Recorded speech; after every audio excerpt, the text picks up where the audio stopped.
So Ashish, the production linked incentive schemes, do you think it will help the manufacturing sector in the long term?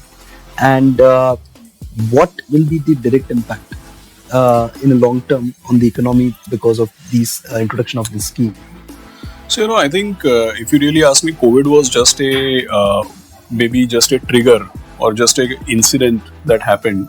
But ultimately, over a period of time, if you keep in mind one simple thing, that in the next, say, 10 to 12 years, India will contribute the largest working age population in the world, right? So if you look at India, we will end up contributing anywhere close to 30% of the world's working age population, which means that these demographics will mean that India will be the largest consumer market and the largest labor market, correct?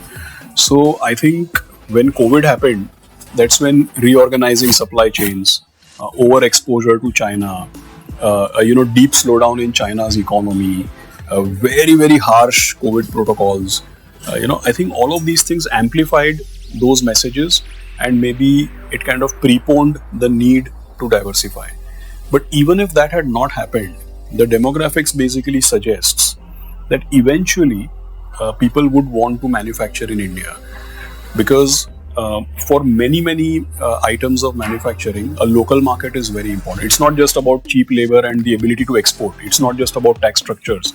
I think a lot of things will get manufactured in India. The reason being that we have a local market.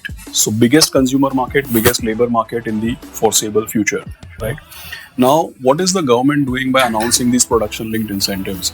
I don't think that we can attract all of this just because of the incentive. I think the incentive is just, like a sweetener. Or I think the value of the messaging is much bigger than just the commercial value of those incentives. So I'm not saying that we should take it for granted because of our demographics, but I think the government has obviously kind of accentuated or highlighted something which was always going to happen, and maybe even incentivized it commercially. But again, I would repeat that as much as commercial, the announcement or the marketing value of it is as big.